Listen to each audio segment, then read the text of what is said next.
to make. Are we recording? Yeah. All right. You want me to turn it off? No. Oh. No, leave it. I don't have a dog, so the ATF can't come to my house. That's a joke about all the dogs the ATF shoots. Yep. No, so I've been on a really I've had a freaking boner to build a authentic replication or reproduction of the or I guess as authentic as reasonably possible reproduction of the Gordy Car 15 and Black Hawk Down. So give a little spiel about Gordy. Do you know who Gordy is? Feels very familiar. I could warrant a guess. Go ahead and guess. Is a character or a guy who was in the Black Hawk Down?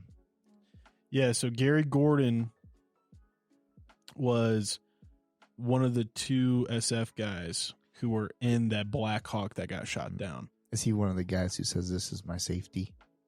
I don't remember. But he was a master sergeant in the United States Army, recipient of the Medal of Honor, of course. And unfortunately, him and Randy Shugart were the two SF guys who were. I just feel like not enough people get how elite these guys were. Right. So this was like OG Delta. Yep. Or at least as OG as I remember people referring to Delta, but they were part of 1st Special Forces Operational Detachment Delta 1 SFOD-D and Delta Force, right?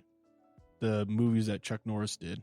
But these guys were the best of the best, like hand selected from all across all the branches. And Gordy is how he's kind of remembered just because of the line in the movie where the pilot's legs are broken. He's got his pistol, and Sergeant First Class Shugart, Randy, comes over to him and kind of tells him, like, you know, they're going to come for you. You know, hang in there, man. Shoot anyone who's not me. And the pilot's like, where's Gordy? And, like, Sugart's like, Gordy's gone, man. And, like, the last thing we see of Gary Gordon is him with just his, I want to say it's the XM1 772, which is like the most classic 80s visual representation of like the AR that like a lot of us are used to seeing in movies and stuff. It's not the Predator M16 variant with that like triangular heat shield around the barrel and the grenade launcher on the bottom. But it's this one with like the moderator at the end. If I remember correctly, it's also in like the movie Heat. But it's got like the 8.2 front sight, the super the long handle. flash hider moderator, the carry handle. It's got the classic 6-hold fore end and the aluminum glossy black stock, and then like the straight 20 round mag or like the curved banana 30 round mag. But the thing is just, it's badass. Honestly, my childhood is just full of memories of watching stuff on TV where dudes just got that. I think it's Heat, honestly, that I remember most of it from. I think it was I'm trying to remember who had it. I think it was Iceman. Iceman, yeah. I'm blanking out. I know. Ice from Top Gun. Now I have two names stuck in my head that are not it. No kidding. I'm not even going to say it. Val Kilmer. Yes, Val. I think it was Kilmer. Val Kilmer's AR that he was using in Heat, because that flash hider is just like got such a cinematic 6-star bloom coming out the end, because it doesn't really hide the flash. But it wasn't really supposed to hide the flash either. The moderator was designed with like very simple baffles in it to disguise how loud a 12.5 barrel is compared to a standard 14.5 that the military was issuing, or even 20-inch at the time. Mm-hmm. Like if we think Vietnam. Mm-hmm. So the dudes who were SF in the jungle, they realized Viet Cong would hear the sound of their guns and they'd run away. Like Charlie would just dip out. Charlie would be like, oh, that's a louder crack sound because it's the shorter barrel XM177E2s that the SF guys are using. So they dip out. So they put this moderator on it, and the moderator technically has a couple baffles in it to make it quieter. Not suppressor quiet, but like just a little bit quieter. So that way you can't tell that it's separate, like a separate concussive sound than like the standard issued that the normal GIs would have. All that said, the dumb thing is ATF labels it a suppressor because it lowers the decibel by like 5 decibels or something like that. Right. So now all these commemorative reproductions of the XM177E2, it's a 4-inch long flash hider now. Doesn't do anything to moderate the sound, which, whatever. Okay, who cares? It still looks badass as and all that said, if you're joining us right now, this is Mick Pat show. And we're happy you're joining us. I'm on a big build-less kick right now. I've been like essentially just building part lists for a couple rifles I want to build. I have a really like just dream AR-10 I want to build. It's like essentially after years of just reading other people's builds and watching their videos and things they changed after a year of shooting it or after 1,000 rounds to try to improve it. I've gotten to a point where I have this. It's totally reasonable. Okay. Yeah. And my wife is totally going to be okay with it. But I got a $5,000 parts build list to build a 1,000 yard sub MOA AR-10 for 308 essentially. Yeah. And it's like, there's a reason it would be a $5,000, right? Because you're shooting sub 1 inch groups at 1,000 yards with 308. Yeah. Out of a semi-automatic rifle. That said, it's probably the only 308 I'd ever own. Yeah. And I'd love it. And like the reason why it'd be so expensive is because I'd build it with like, I found a really nice carbon fiber 20-inch barrel that is so light. All the parts are very like light, reduced weight, but also known for like reliability and durability. And so, yeah, I kind of accepted that to have something that's not just skeletonized and is going to be reliable. I'm accepting like it's going to be with a scope and with a mag, probably around 11 pounds.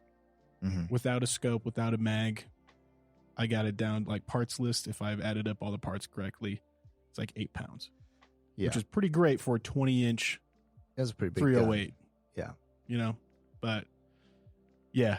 And then I have this one that I want to get essentially just to make the Gordy clone. The Gordy clone is that sexy AR from Black Hawk Down that we can see.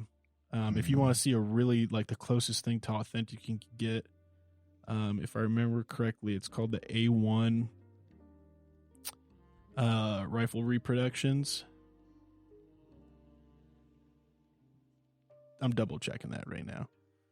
While I'm double checking it, you let me know what you're thinking, Pat, about all this. If you got your kind of own build that you're looking at. So I've wanted a Car 15. It would be so cool. Let's have a real one. But a Mac VSOG, a Car 15 that was carried by a Mac VSOG guy. I think that'd be great. Because those guys did the craziest stuff ever. Like I've literally never heard crazier war stories. Yeah. Besides what the Mac VSOG guys did. To take like, not saying there aren't guys who are just as badass or didn't do as cool right. But like there's something about being the 90s war hero that is so crazy. Right. And the Mac VSOG guys from Vietnam, like the thing about those guys, like Delta guys today, or guys who literally have the Medal of Honor today, would be like, they would say this. They would say, I did not do anything close to what like that guy did who didn't even get recognized. Yeah. It was like, a different time. Oh yeah. Just like rappelling into a crazy hot place, just you, to go get a guy out. Like, things that basically, because the government's the government today, you'd never get a mission approved for like the things that you would do today compared to what those guys did then. And so, I mean, they're conducting a war in a country that we technically weren't in. So just true black ops stuff in Laos, and crazy high casualty rates. I forget what it was. It was something like I want to say something like 80% casualty rate, and not wounded rate, but like death rate, fatality. Yeah, like fatality rate of these guys. Like they all got casualties. All these guys had like so many. All these guys could have gotten like 100 Purple Hearts over again,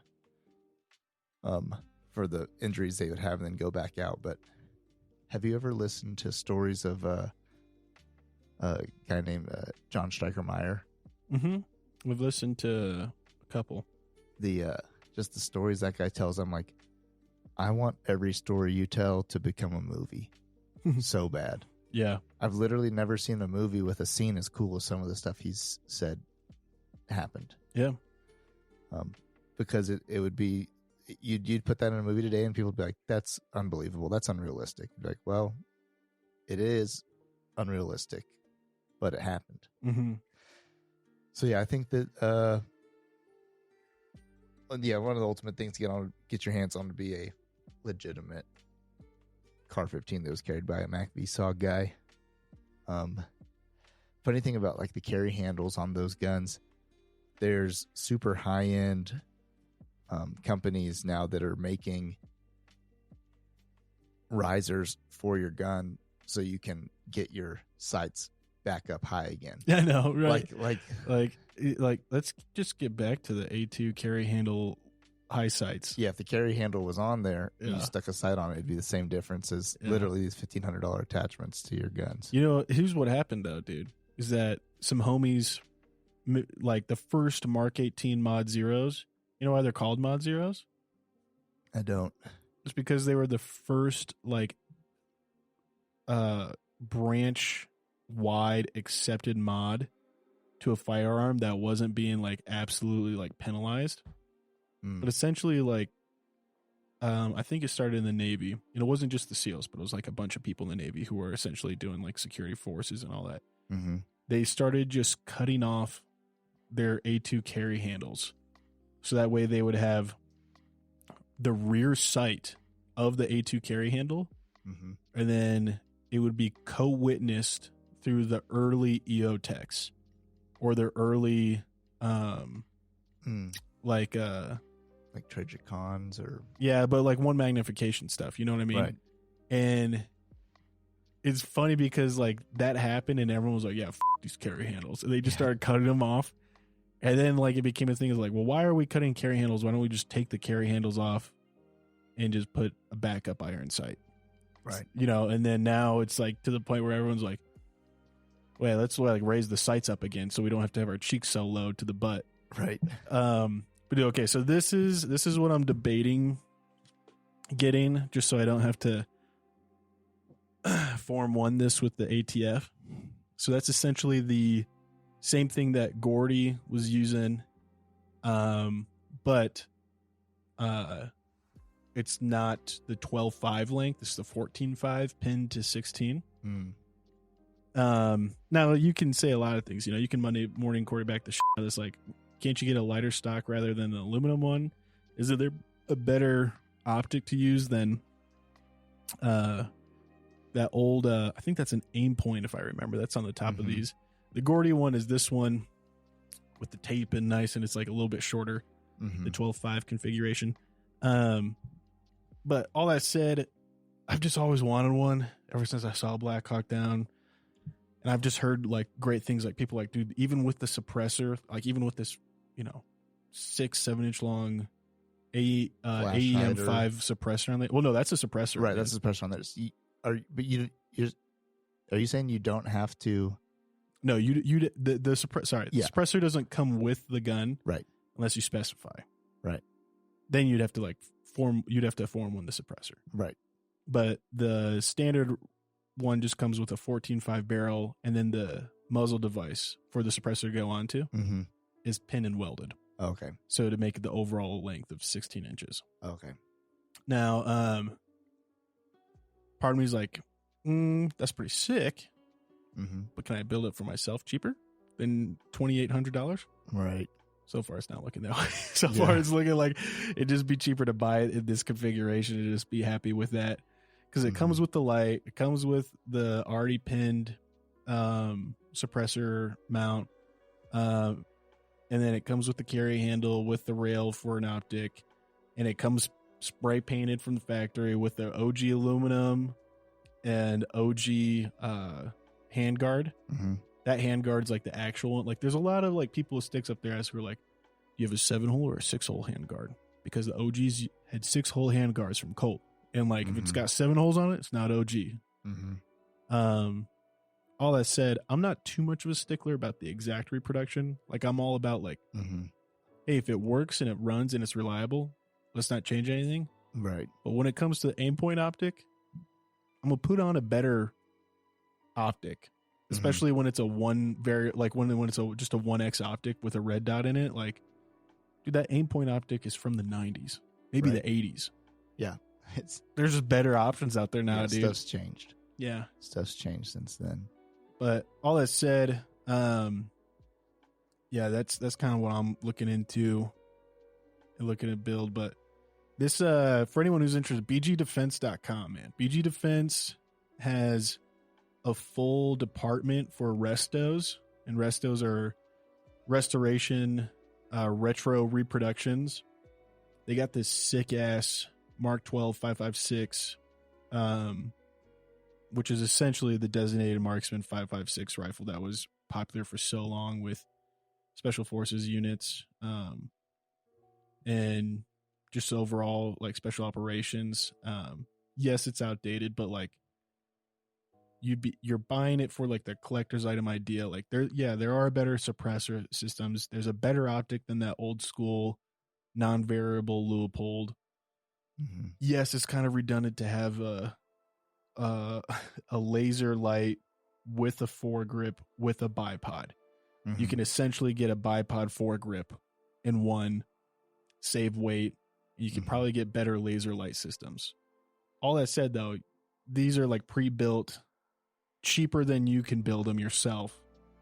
And it's all the authentic original pieces that, let's say you wanted to resell it again one day, and someone's like, dude, I'm not going to pay you jack shit for a modified authentic replica.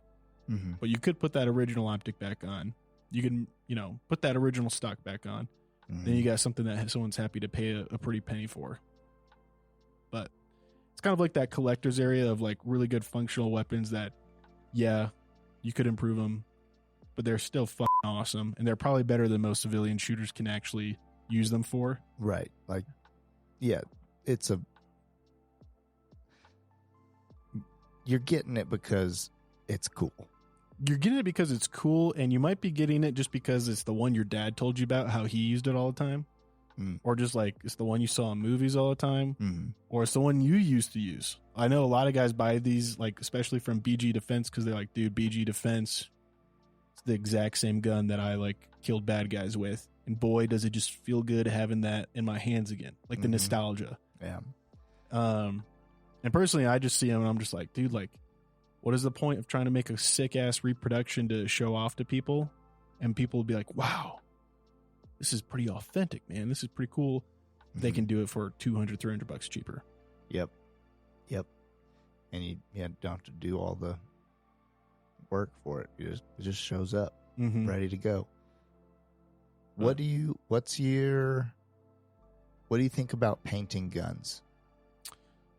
So I think painting guns is a fine line between funsies and function. Like here's the issue.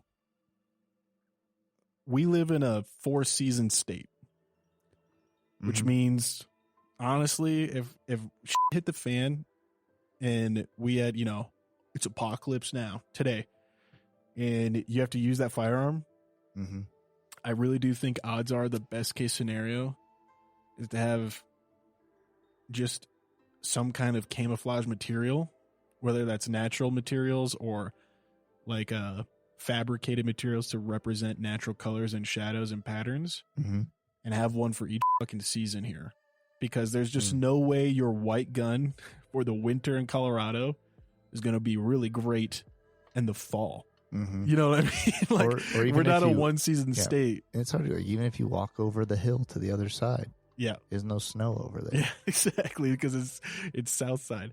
Yeah, I think painting your gun makes sense when you're going to be using that gun essentially in one single environment. If your argument's like function, right? If your argument's funsies, yeah.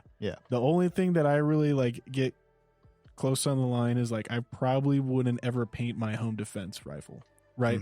Like the AR that I'm going to pick to defend my house with. Probably not going to paint it because people are going to be like, well, why the is your home defense AR, which you use to defend yourself and not to take life, but to stop the threat, spray painted like you were in Desert Storm and you've never served in the military a day in your life? Then you start having really hard... The lawyers. You start having conversations with your lawyer about how you might want to take the plea deal. You know what I mean? Because a jury of your peers isn't going to fucking get it. It's so that's kind of where I get to that point. Like, I think, dude, don't get me wrong. I really want to go and do my own paint jobs just because I love, dude, I played Call of Duty, bro. I love the snakeskin pattern camo. Like the snakeskin pattern camo, I just think is like some of the slickest looking shit. Only way I'm going to justify that camo is if it's on a rifle I've gone hunting with and there's pictures of me hunting with it. And if I kill a dude with it, if I stop the threat with it, then I could be like, well, it was the closest thing at hand and it is my hunting rifle. That's why it's camoed. That's why it's painted.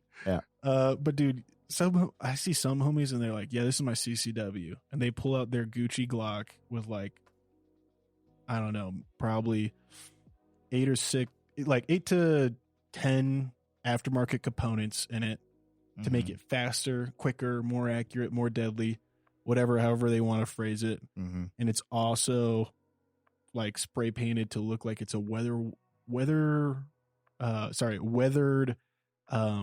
Star Wars clone trooper style. Then it's got like an insignia of the Empire, not the Rebels. It's got the Empire insignia on the handle. And they're like, yeah, I can carry this shit every day. I hope I like get a opportunity to use it to stop a bad guy. And I'm like, you're going to fucking jail. You know what that says about you? It says you're a fucking Nazi. Like, you know what I mean? Even though I know like they're friends sometimes, I know they're not Nazis. Right. But they're dumbasses who put a sick ass paint job on a gun that shouldn't have it. Like it looks bad in a court of law. Yep. I could see that. Have you ever painted a gun? I've had several of my firearms Cerakoted simply for rust purposes. And every time I get there and I look at the Cerakote colors, I'm just like, all right, I'll just take black or gunmetal gray. Because I just like all of my guns have such a huge utilitarian purpose, and none of them have a purpose outside of practice at the range and the possible need to take life in defense of someone else's. And I just like, I have a sick ass. I love my Mossberg Shockwave. That thing's already right in the line of looking like something the Terminator would use.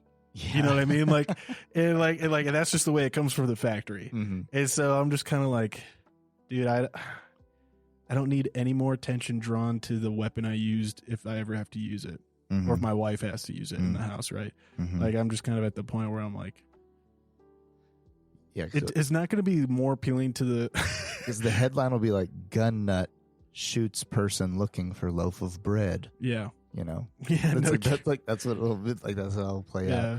I mean, it's also like I don't know. I just try to think like, if I like had a cyan candy-ish peacock two-tone metallic to my FNX 45, maybe that like jury of my peers will be like, oh no, he wasn't trying to kill that guy. He was just, piping his swag. Look at that sick keychain that he has on the side of the gun. You know what I mean? Like, look at the stickers he has on the grip. Like the sticker that says "die." Yeah, exactly. Like it doesn't even have to. It could be like a waifu, Japanese girlfriend, literally painted on the slide of that, and all that's going to tell to a jury is like, this guy is so reckless with weapons of danger. Like he thinks this is a joke. He thinks this is a funny joke.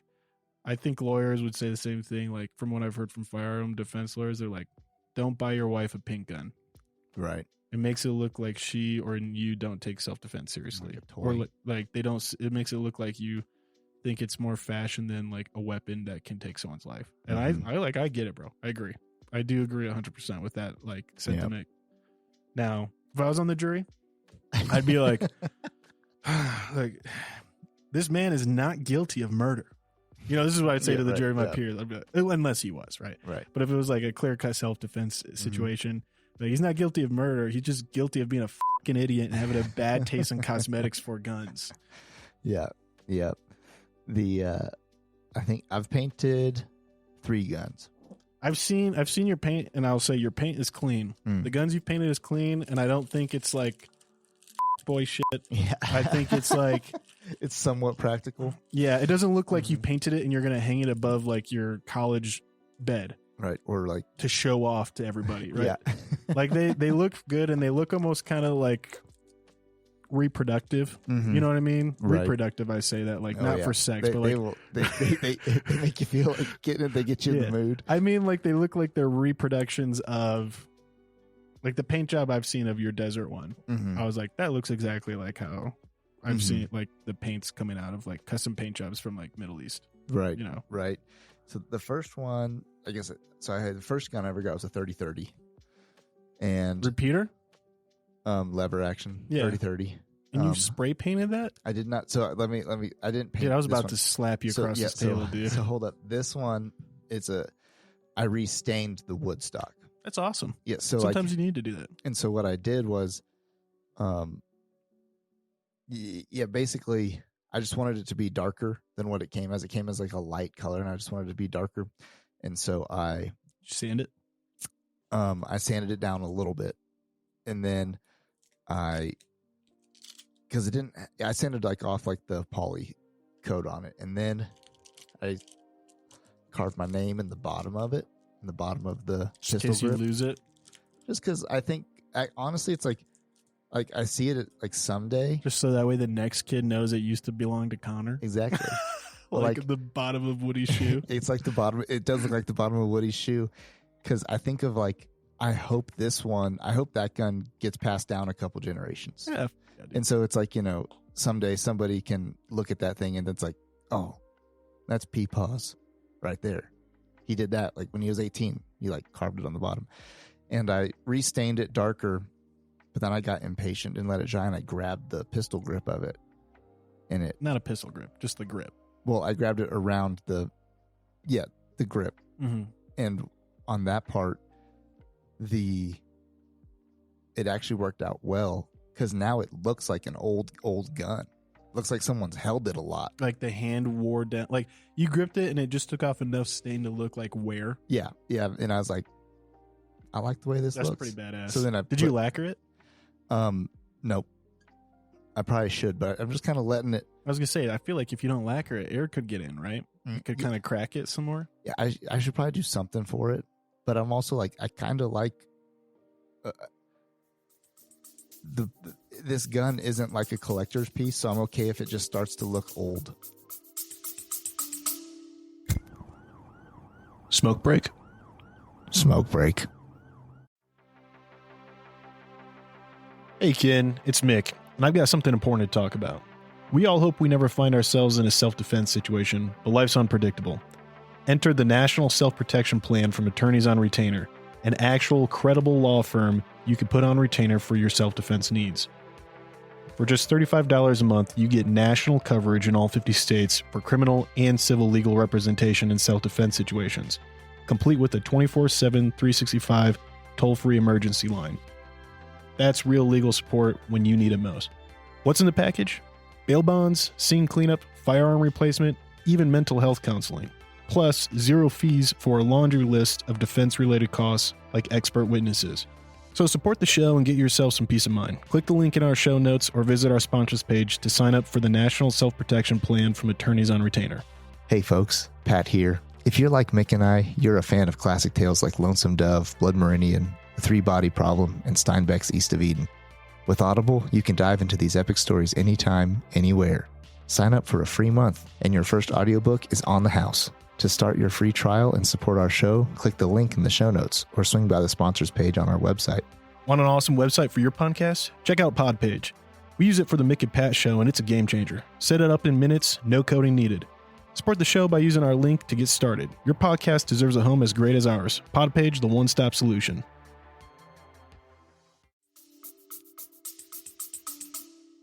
Yeah, but if you want to last a while without having to replace the furniture. Right. Yeah. No, this is true. That was the first one. The second one was I bought this horrible Moss and Nagant. It was Say that again. Mosin. I'm sorry, dude. I'm being such an asshole, but how do the Russians say it? How's it pronounced in Russian? The loser's rifle, because that's the gun that the uprising people used. Mm-hmm. Yep. And so the whatever Mosin. I've heard Mosin, but I'm sure Mosin is also fine. Whatever it is, I got it because it was $180, and it came with a scope on it. Somebody taken the Mosin, stuck it in a Remington 700 synthetic stock. God, dude! And then they God. had personally machined on the side. They machined on the side of it 2 holes so that they attached a block of metal that had a receiver for like an AK style scope that can slide down the side. Jeez. This thing sits like 1.5 inches off the top of the barrel. You can't sight it. No, it's no hilarious. But someone who like just has like a neck beard and like a fedora. He's like 300 pounds.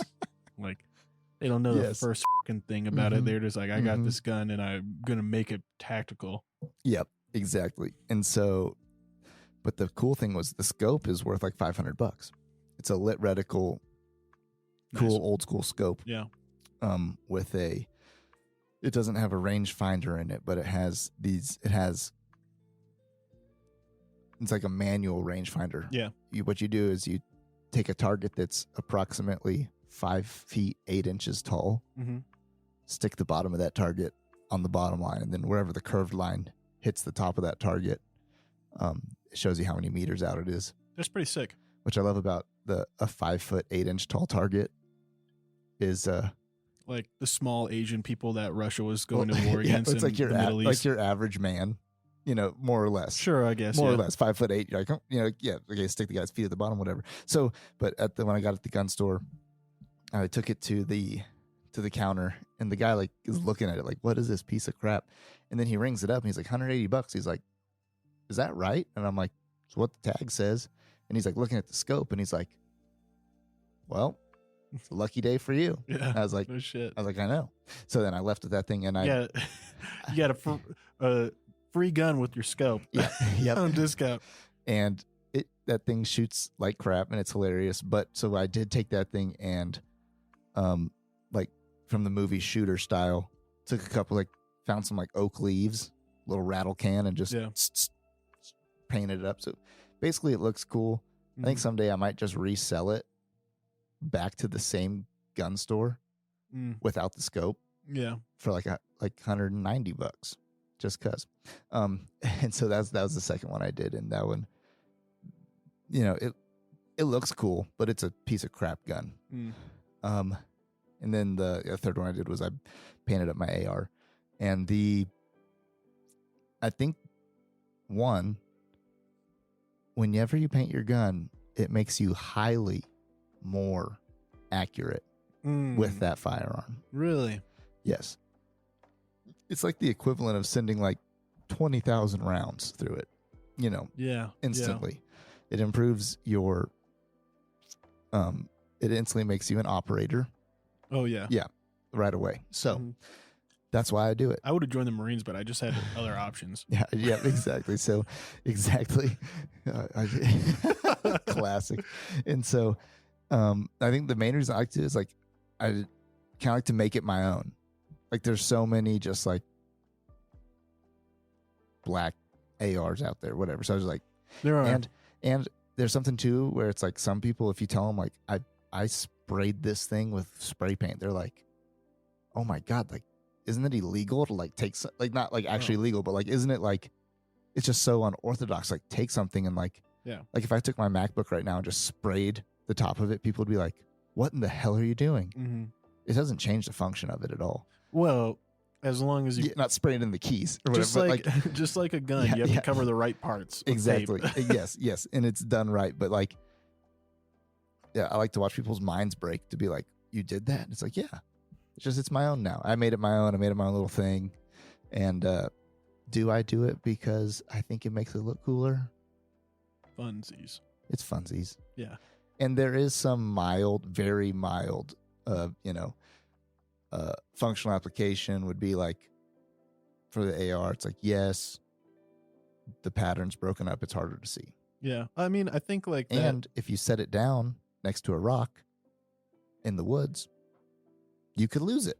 So, yeah, I think like the idea I have for my like sub MOA 1,000-yard AR-10, I would probably pay to get it gold plated. No, I would pay to get it dull coat Cerakoted, but like with a pattern, because my plan would be to use that as a hunting rifle, like a long range, like. I don't need to scoot up to 200 yards, 100 yards or whatever with this to get a good shot. Like, I know I'm going to hit this thing. And its primary use, barring shit the fan, would be for fun. Taking deer down, taking antelope, whatever, right? Having something that I know is not going to just injure the animal. Right. But, yeah, I think I've just had bad experiences with seeing people spray paint their guns. Yeah.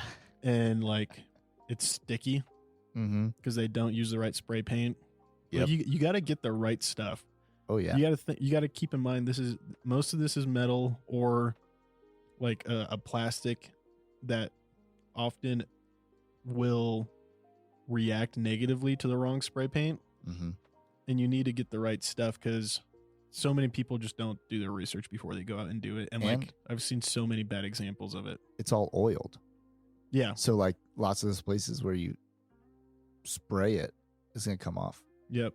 Exactly. Which I semi-intentionally didn't clean it off too much because those are also the spots I want to oil again. So I just, certain pins and stuff I covered, and other ones I just let it fade off there. Yeah. But, I mean, like, don't let spray paint get on anything internally. Don't let it get on your trigger. Just spray it down the barrel. Yeah. Internal camo. Okay. Now, one thing I do like though is a lot of people seem to have been sharing more and more knowledge of like how to do it yourself with the right stuff, like getting the right type of Rust-Oleum paint. And I just think that's cool. The DIY stuff I'm a big fan of. Okay. I've already shared what I'm planning on building. Do you have like something that like realistically, it's not a dream gun. Like realistically, like you've already been thinking about like the next one. Right now, it's pretty plain. So I'm a lefty. My current hunting rifle is set up for a righty, and any bolt gun I've had has always been right-handed. And I can operate it fine. It's just weird the way that I do it offhanded. But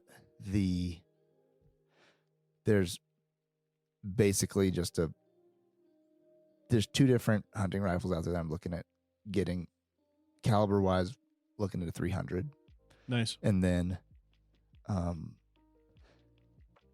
Their Savage makes a pretty decent, Savage is great, dude. like hunting rifle wise, Savage, and then the other one, it's like a Weatherby, which is like a little bit more top dollar.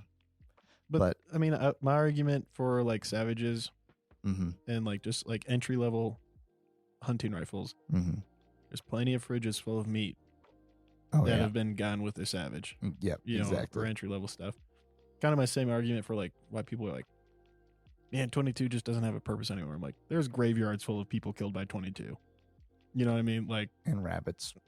Well, yeah, and food, like hunting or whatever small game. But like, someone's like, 22? That's useless. Don't get that for a self defense like handgun. Don't shoot me with that thing. I'm like, shit, dog. Like, if all you can get is a 22 pistol as your concealed, you got high capacity, and guess what? Like, that's better than not having one. Oh yeah, no doubt. And I have a really cool pistol that's for training, and it's an old police trainer pistol, Smith & Wesson K-frame, 6-shooter, double action, and it was for police to train on back when that was their main frame to carry before they went up to like a 38 or something, whatever it was. Yeah, and you'd carry that in 38 or 357, but it's for a training firearm. Yeah, So they learn on it before they have to deal with a 357 or 38. Yep, and so it's an awesome pistol to teach people how to shoot a gun on, because like I've seen the guys, like the first time they've ever shot a pistol, they've shot someone's pocket pistol size, subcompact, whatever, 45. Yeah. That's not a good place to start. And I've seen guys who are like, it's like learning how to drive in like freaking like I don't know, a Maserati. And it's just like, it's not going to be a good first time experience learning. Yeah, or like a crotch rocket, you know, like that's not awesome. And especially I've seen guys who, one case in particular is a guy who's like not a fan of guns already, like never had shot before. And then this was his first experience, was this tiny 45, and it literally jumped out of his hands. And you know, it's like, and he was like, I'm done, I'm not doing that again. That was way too scary. I was like, yeah, that is like, it's, you can't control it because you don't know how to. So the that little 22 trainer's great also because I think a double action pistol is a great thing to learn on, just some basic mechanics and all sorts of things. And so most of the girls I dated in college, when I took them to the range, I had them learn on a 22 revolver just to learn like the basics of like trigger control and how a gun is going to operate. And then once they were like, oh, that's fun, moved them up to, you know, some others that were the Deagle. No. FNX 45. So big that they can't wrap their hands around it. But cool, man. Yeah, I know that there's a lot too, like right now that's, you know, kind of on the edge for firearms in regards to like policy and all that. But I'm excited, man. I'm hopeful. There was like this bill for essentially repealing the NFA items of like SBRs, like SBRs, for those who don't know, short barrel rifles. Those are rifles that have a barrel shorter than 16 inches that the ATF says, because it's shorter, you have to pay a tax stamp to have permission to own it. Same thing goes for shotguns. If they're under, can't remember the inches for shotguns, but and then there's like OAFs, which are essentially like just guns that don't fall in between either of those. It's all dumb because they try to make it sound like they're keeping bad guns out of bad people's hands.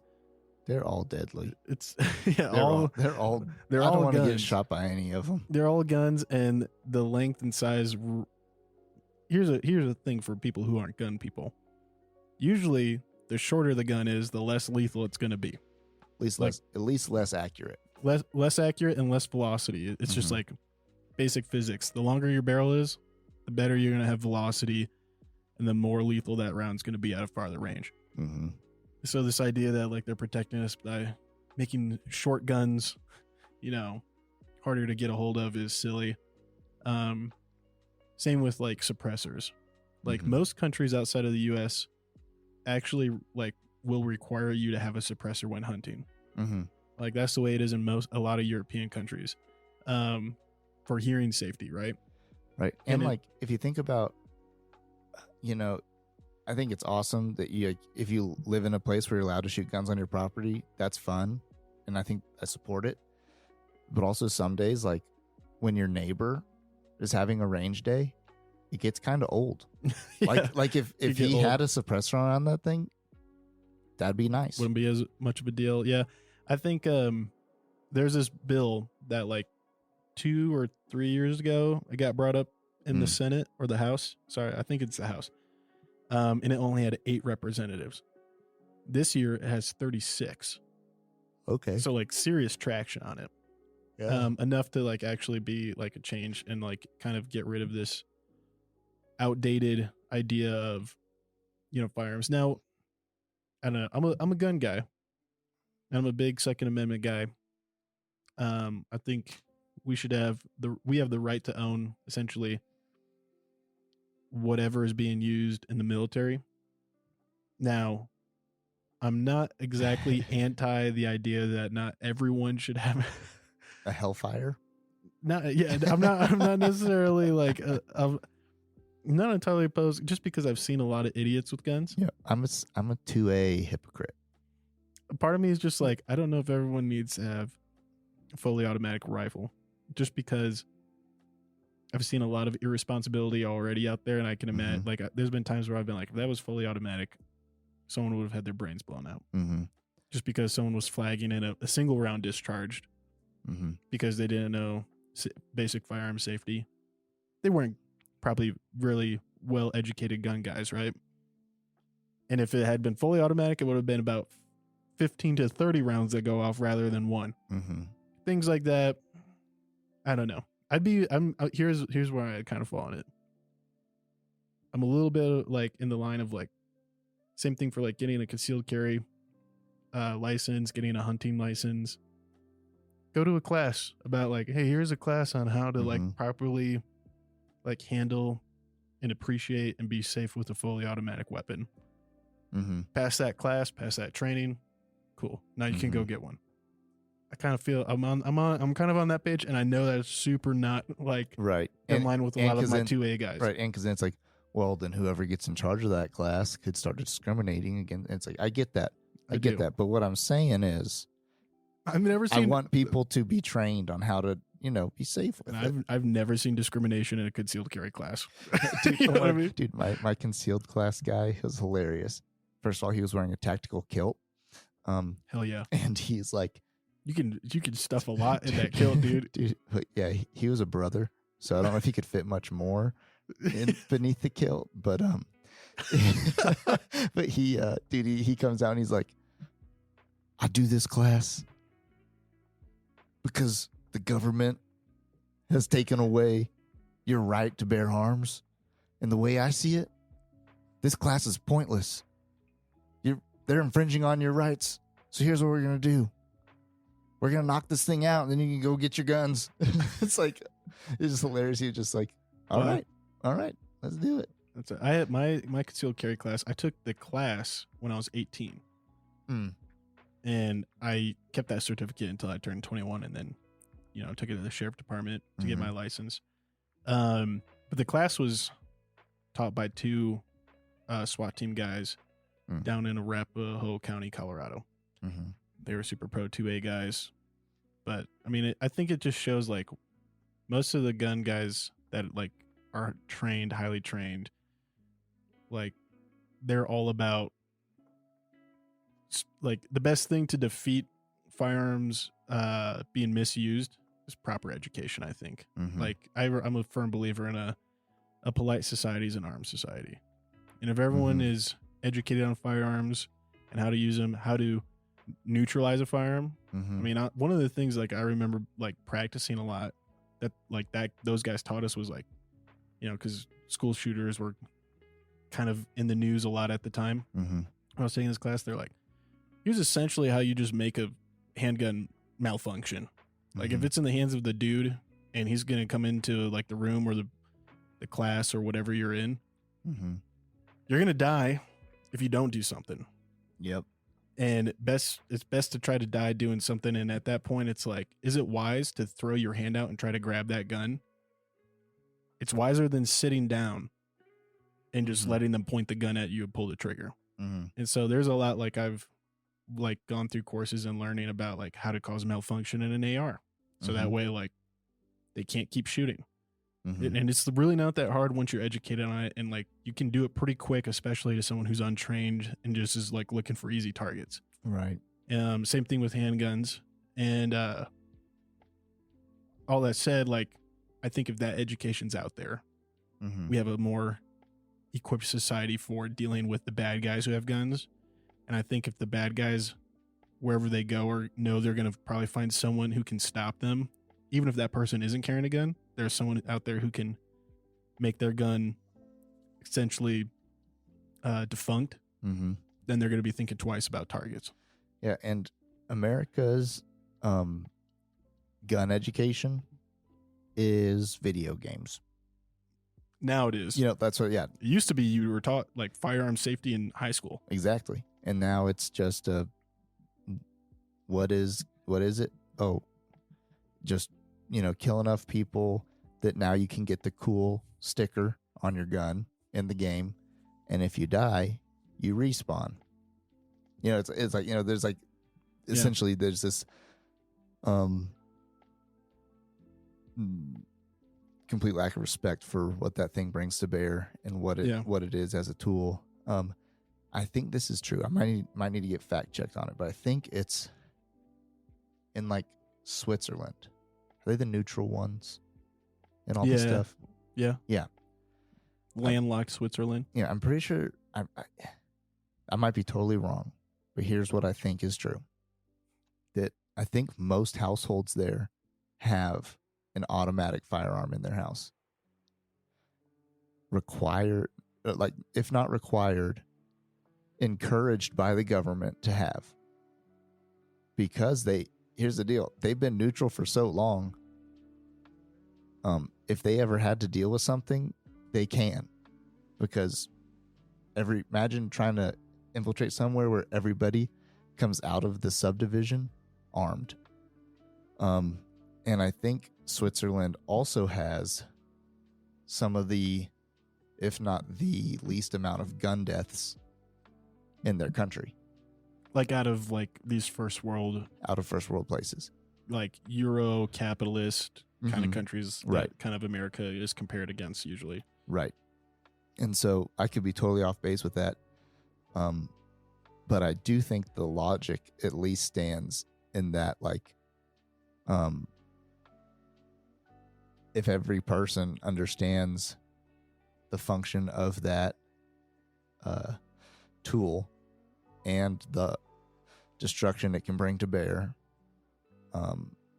then there's, like you were saying, there's a polite society comes out of that. Now, also, they might not be struggling with a complete, like, I'd say, like in America, we're having a existential crisis of culture and community and oneness and being united. So in a country like Switzerland, they might be all pretty united on, we're all Swiss and we care about each other. Whereas here you're like, I don't care about my neighbor. I don't even know his name. I've lived there for 10 years. I don't know that guy. And I don't really care about his, whatever his job is. I don't care where his kids go to school. Like, not important to me. I'm doing my own thing. So that could also contribute to the difference in murder rate as well. Yeah. So, I know. So Switzerland, just quick fact checks on Pat here because he's just running his mouth. I'm just totally wrong. No. You're you're more right than you are wrong. Okay. It used to be back in the day Mm-hmm. that it was required for all males of adult age to they were required to legally possess a firearm. Okay. And it was a standard issued firearm. It wasn't fully automatic. Nowadays it's not required, but mandatory military service is required. And Switzerland has the highest per capita gun ownership in the world. Okay. So all that's still true. And to your point, almost no gun violence in the whole country. Mm-hmm. That said, there's a lot of other factors that I think a lot of people point to of Switzerland's a lot like America. They won their independence through a revolution. They have this very strong idea of defending their nation. Everyone being equipped to rise up and help defend the nation from an invasion or whatever. But we're talking about a country. I'll do some quick. What's their population? Yeah. The population size is I mean, in America we're 335 million, somewhere in that range, population wise. That's a buttload of people. So Switzerland square mileage is about 16,000 miles. Okay, square mileage. Like Ted Turner owns more land than that in America for his ranches. Yeah, and there are about 8 million people there. Maybe 9 million right now. It's like 1% of America's population. The amount of those people that aren't Swiss, who have been raised to be Swiss, to have the same value system as the rest of the people who live there, is very small. Yep. The diversity there is not big. Most people even though they may disagree on some things political, they more agree than outsiders do about how their country should operate and stuff.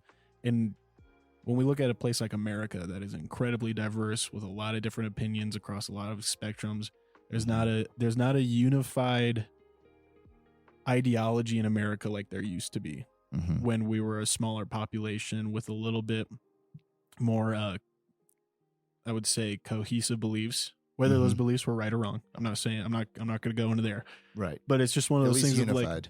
It's one of those things this is the same thing argument when I see when people are well, happiness is higher in these Scandinavian countries or stuff like that. It's have you been to these countries? Because they're also maybe the most racist, and they don't take on any of the world's people who need their immigration policy is abhorrent compared to the U.S. Well, I did volunteer stuff in Norway with refugees and immigrants and asylum seekers.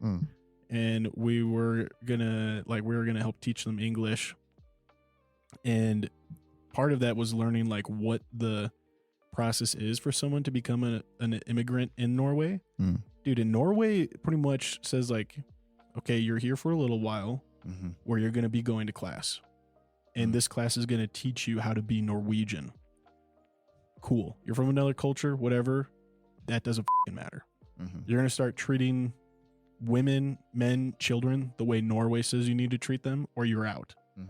We don't have that in America, man.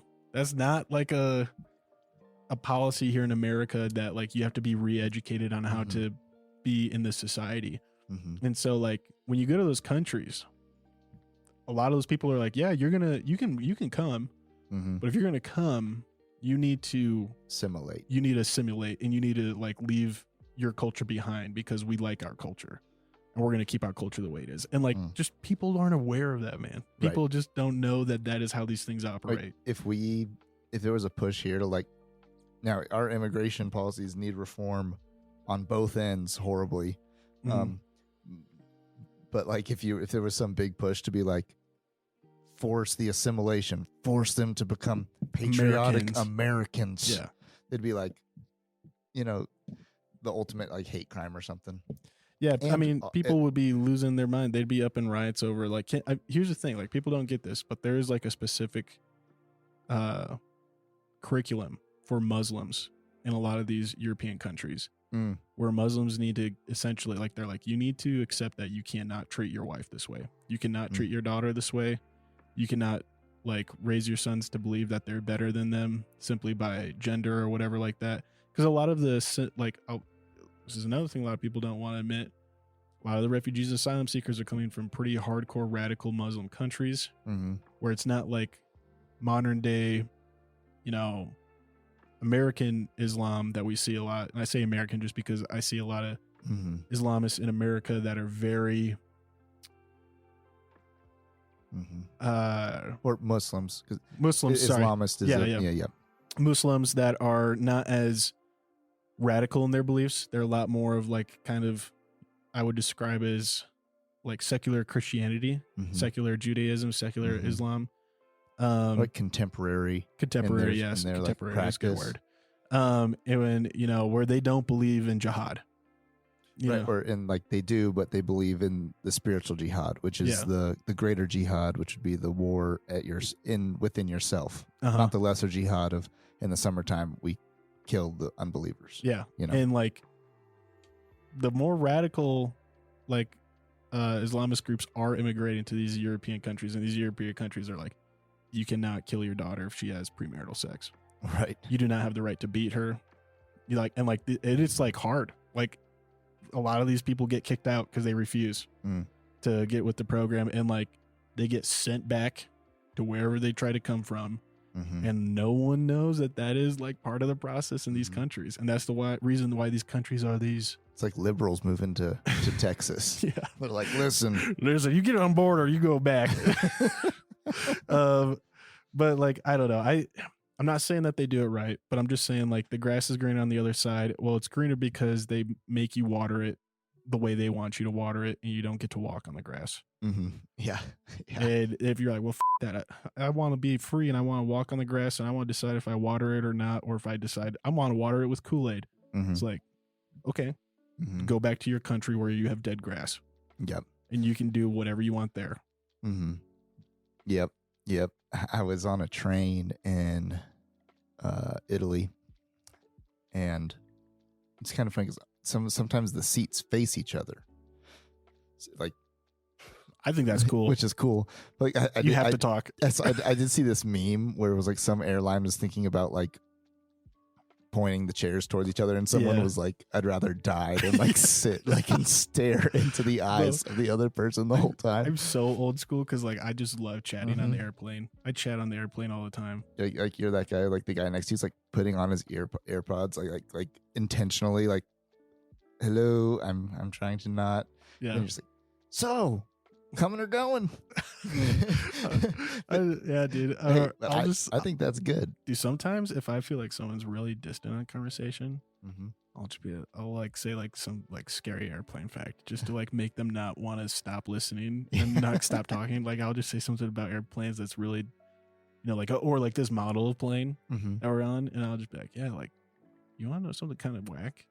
This plane is like got the highest rate of like airplane malfunctions in civilian like transport planes, and they're just like, what the like they take their headphones and like, wait, tell me more about this, like, what, how do you know this? And like just like, and then you get to talk about what they do and who their kids are, and it's fun, and then you strike up a conversation. Yeah. So I was on this train, and I was sitting there, and I was facing these I was in Lake College, and these were some high school kids from England on holiday. Yep. And we're talking like, oh, you're from America, and then they did like, one of them was like, so like, what do you think about guns? And it was like, it's funny because depending on if you took 20 Americans, they're all going to have a totally different answer about what do you think about guns. But they sat down next to me, and I was like, well, I think a lot about guns. Is like, do you own guns? I was like, yeah, I own, whatever. I was like, yeah, I own about like 10. And their eyes got so huge, like, oh my God, 10, and I was like, well, why do you own guns? And I grinned because they teed me up for it so good. These England folks. Dude, so I just stared them in the eyes, and I said, well, right around the year 1776, and they both started grinning. I was like, we fought and won our independence. And so it's like, so that being said, do I believe that I could, fight off tyranny with whatever's in my gun safe? Well, part of me thinks kind of yes. But generally speaking, like, no, I can't take on, the might of America or whatever, a might of any country. But just it's baked into our DNA that this is a right to have it. And I said, I do have guns that are specifically for, like, the use of taking human life, like, God forbid, in that situation. I do have those. And I said, but most of my guns are actually for hunting and for enjoyment of target practice and these sorts of things and recreating. And they're like, really? I'm like, yeah. It's like, where I live, I can drive about 45 minutes and I could be in the middle of nowhere where it's safe to shoot a gun. I can be where I could see elk, deer, turkey, ducks, geese, and I can hunt them. They're like, oh my gosh. They're like, I think they were from Manchester. And they're like, the most wild animal we ever see is literally a squirrel. Yeah. And they're like, only farmers can own guns with a permit for, like, killing foxes and, like, and it was just funny to watch. I explained to them kind of how vast and wide open America is and how it's just different. It's not England. It's way different. And it's way different than, there's parts of England that are open, but not like here. Yeah. Yeah. I mean, I find it interesting too. Just on that, I have a really good family. Well, not family friend. My family friend. I made him as a friend. You know what I mean? Yeah. We met in Norway, actually, while he was on vacation with his wife and kids. But I think he's retired now, but he was a colonel in the Air Force. Taught at the Air Force Academy. But he spent, like, I don't know, 4 years over in England teaching at a university there, like a big university, like Cambridge or something like that. On like chemistry, I want to say. But he also was, like, on base. His family lived on, like, near base or whatever, and all that jazz. But he felt like he was less safe in London, and his family was less safe in London than, like, here in the States, and, like, Colorado, going to, like, downtown Colorado Springs or Denver or something like that. Because of lack of ability to defend himself, or because of maybe just that you're in a big city and big cities can be unsafe. He's a gun guy, but I would say he's kind of more of, like, a reserve gun guy. And, like, he believes, like, there is reason to some, like, scrutiny on the gun, on the, like, who can get a gun process and all that. I might be wrong on there. We haven't had a lot of super in-depth, like, philosophical gun conversations, but I know for the first thing, like, he conceal carries, and he has a firearm. I think he had a firearm on base, like a sidearm, because he was an officer and stuff like that when he was teaching at the Air Force Academy and all that. Like, because a lot of those, like, if you're an officer, you get issued, like, a sidearm and stuff like that. But it was like, first that's removed when you're overseas, in England especially, and then the second part is, like, the, like, further scrutiny on, like, you can't carry a pocket knife, you can't carry a multi-tool that has a knife, you can't carry a screwdriver unless you have a license that describes how that screwdriver is pertinent to your business. So if you were, like, walking around as a handyman in England and you didn't have, like, a license for what you did as a handyman that described why you need these tools, you can be arrested as having a deadly weapon. And also, self-defense in England is way different. Like, there is essentially no justification for self-defense, like, even if you don't take life. And so, all that said, the baddies in England, whether you like it or not, a lot of them do have a gun. A lot of them do have knives or other weapons that they use. Brass knuckle ownership is, like, stupid high in England and London. But it just was, like, essentially, like, it felt very neutered in regards to having, like, the ability and the right to protect yourself or protect your family, or even give your kids something to protect themselves, like pepper spray. Like, apparently, I haven't been to England, but apparently that's pretty hard to get. So, all that said, he just felt with the crime rate in London, it just made him feel less safe about his kids being out. His kids, I know, had mentioned like they felt less safe. So I just find that interesting because it's such a regulated society there. Right. But a lot of people who are Americans have felt safer stateside than they did in like inner city England. Makes sense. I think there's some kind of crazy like rules like that, like even in New York City, around like like pocket knives and stuff. It's like, it's so weird. America's so big. It always is baffling to me, like especially like living in the West. Like even we live in a fairly liberal state. But like there's certain places just in this country where things are just so different. I couldn't imagine not being allowed to carry a pocket knife in my pocket to mostly clean my nails, my multi-tool, open freaking mail, tighten screws on these wobbly ass chairs. Yeah, it's like it's just hilarious. Yeah, crazy. It's different places, you know. I will say this: when I was in Norway for a month, and by the time I was leaving, I was like, you know, if the whole world looked like Norway, I might be less of a gun guy. Actually, probably would be far less of a gun guy.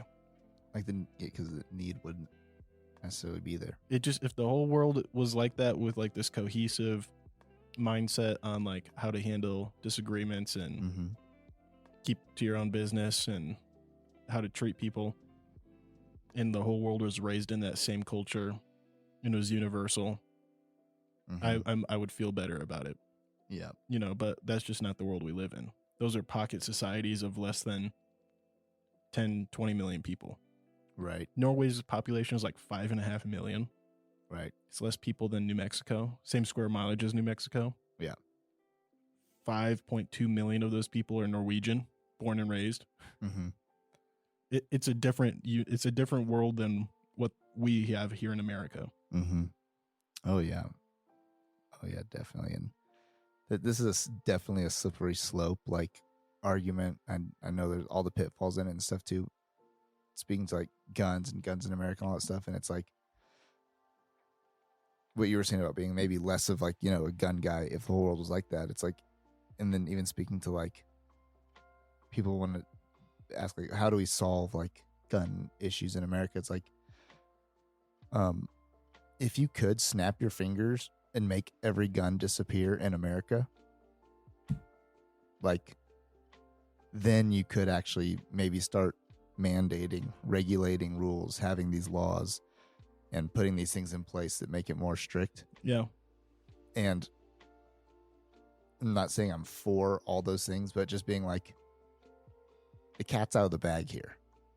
It's been out of the bag for a long time. You can't put it back. You can't put it back in Pandora's box. It's like, you know, you can't put it back away. So there's the solution.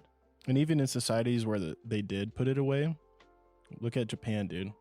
Guy goes to Home Depot basically and builds pipe gun, and it explodes when he uses it, but he still assassinates not the prime minister, but like who's a super high politician. You haven't heard about this? I don't know this story. Is this recently? Yeah, this is in the last year. Really? Yeah, let me pull it up so I'm not like just spouting off. Oh yeah, look it up. No, yeah, and definitely like even like classic example would be like, I think like Australia, you know, after they had a mass shooting, got rid of a lot of their stuff and these sorts of things. But there's no country.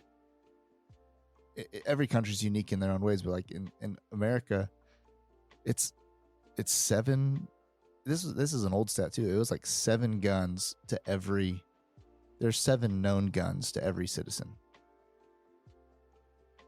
I feel like it's older than that. I mean, it's more than that now. And it's more than that now. And so it's just like, yeah, you can't put it back away. And maybe, nor should you. Because I think the problem with firearms lies in how we see other humans, how we value human life, how we treat each other, how we care about each other, how we how we even care about ourselves. Yeah. And it's, you know, but that that's a big thing to change too. Craig, go ahead and send this over to Pat here. So if you're looking at it, Pat, this is the homemade duct tape double barrel 20 gauge shotgun. Yeah. Made with homemade shells. Mm-hmm. That this kid used. And I say kid just because he looks really young, and I think he wasn't like. In Japan, that means he was probably like 82. I mean, that's the assassin being tackled right there. Yeah, it's, standard age of an aggressive male. Yeah, 18 to 32. But he assassinated the former prime minister Shinzo Abe. And it's crazy, man. Like, Japan really regulates and tracks a lot of this stuff of like what you're buying, you know, but like when there's a will, there's a way. Oh yeah. I personally like the American saying more, where there's a will, there's a PSA. Yeah. Palmetto State Armory. Man, like they've done more to arm America's population and, give them the means to self-defense than like any other company. Oh yeah. Yeah, where there's a will, there's a way. Like, gosh, even like the fact that in America we see people using vehicles to, do stuff, or you see people, stick a bunch of nails in a pressure cooker. Yep. It's gonna hurt a lot of people, and yeah, so it all roots back to just the how do we handle disagreements? How do we handle disagreements? Like, how do we handle it healthily? And how do we view fellow man and all that stuff? And the no easy answer to solve it. But has there been multiple Chinese balloons shot down? I'm confused. Yeah, man. Apparently the number's up to 5 that have been shot down over America and Canada in the last week.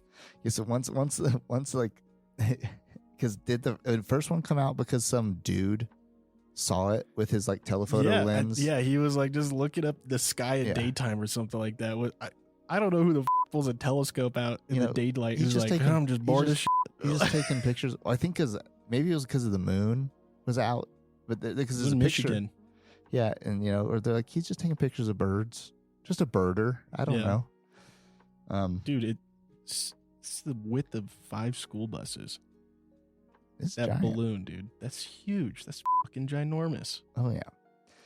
And once that, then now that it's out, now they're like, the government's known about it. Now they're like, oh, we better start shooting them down. Yep. Yeah, it's crazy. And how do we know it's Chinese? Well, was there a Hello Kitty thing? Like oh, that's Japanese. With his hands? You racist prick. No, the Hello Kitty thing is like when you go in like Chinatown, there's always like the cat with its maybe like not Hello Kitty, but the lucky. That's not Hello Kitty, dude. Yeah, that's like lucky, a religious iconography. Whatever. The lucky cat with its hand going back and forth. One of those was just up on the balloon. Hello Kitty's Japanese. Oh, well. Cat figurine. Whatever. Everybody knows the cat I'm talking about. Yeah, we do. It's just so derogatory for you to just... Anyways. This is like, I had a friend who... Oh, because you have a friend that's Chinese, it's okay? No, he's not Chinese. He's an idiot. But he's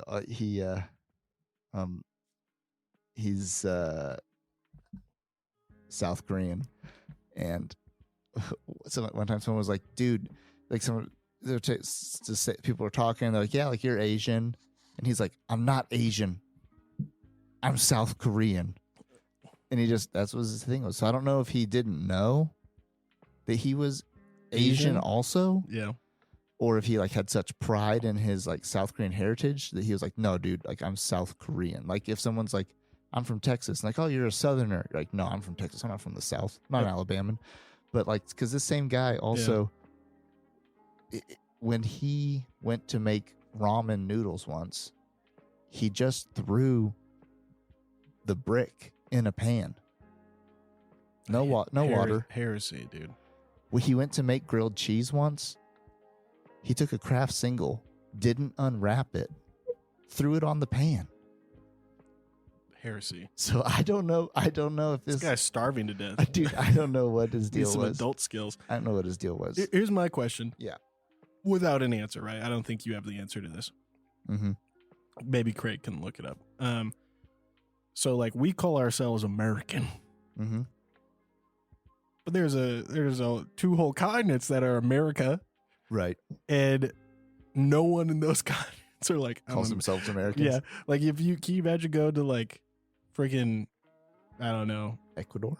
Yeah, Ecuador, and just being like, oh, you're an American. And they're like, no, I'm Ecuadorian. Mm-hmm. And you're just like, yeah, but like, come on, you're like an American because you live in South America. Mm-hmm. But like you and United States is essentially like we've hijacked that. Rather than be like, I'm a United States American. We're just like, I'm American, man. Yeah. I wonder if there's a group in Asia.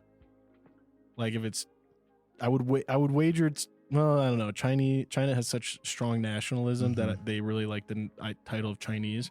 But I wonder if there's like an Asian group that's really just hijacked, like, oh, we're Asian. Right. And everyone's like, you can't call us Asian because they called themselves Asian. Right. Or like same thing for like Africa or Europe. Or like, do they, those of all, those, like the concept of continents, it's just, you know, that, I would assume a Westerner with making maps just named them like I know. No, Pat. Here, you're gonna sound so dumb here in a second, dude. I'm not. Here's what I'm saying. Before you say this, can I just tell you how we name continents? Yes, it's based off of the continental shelves that like move around, and we've identified these specific, like there's only so many continental shelves, and these land masses move along them, like in those continents. Right, but to name that continent and those borders South America, and to lump all those things into like this name, a Western word, South America. Other people may not like in Asia, for instance, like Russians. Are they Asians or not? Do they identify as being Asian just because a Western country said that's the Asian continent? Meaning, like, yeah, technically Russians are Asians, but they used to also be Europeans, Euro-Asia continent. But like that word Asia, what is the word that these people use to say Asia? It's not Asia. That's just like the word Chinese is not the word they use. Yeah. They use their own word for it. So just talking about how we name stuff and how we break stuff down, it's very like Western to categorize, just like we do like with our Latin breakdown of species and names, and everything's got to be categorized, put in these categories in these places. So for instance, like it does make sense in some way for if someone comes up to you and like, you're Asian, it's like, well, no, I'm from I'm Korean, I'm from a different culture, a different thing, like that, like you can't put me in this whole deal. So that's all I'm saying. I get what you're saying. Yeah. All right. Wow. Good episode. Covered a lot of shit. We did. We finally had our gun episode where we just got to talk gun builds, what we want to do with them, gun culture a little bit. There'll be more gun episodes. If someone really wants, if someone gives a shit, you know, I'd love to sit here and just go through my whole parts list and just alienate 90% of our audience who just doesn't even know gun stuff that well. I mean, I'm still learning all the fucking gun parts I would need to buy to have a fully functioning rifle. Like, isn't it just called a gun? No, there's lots of different little things in there. Yeah. But hey, Ken, thanks for joining us. We hope this was entertaining for you all as we kind of talk about shit that we don't know a lot about. But all that said, appreciate you listening. And let us know if there's a gun you're really looking forward to building, something that you're excited about. Let us know your thoughts on the current policies on Capitol Hill and, you know, what you're excited for to hopefully pass. I'm really looking forward to hopefully the Safe Hearing Act passing and suppressors just being something you can get without it being a issue of good guy, bad guy regulation. Just get it so you don't blow your eardrums out. Even then, you can still blow your eardrums out with a suppressor. Mm-hmm. But all that said, thanks for joining us. We appreciate you. And we look forward to talking with you all next time.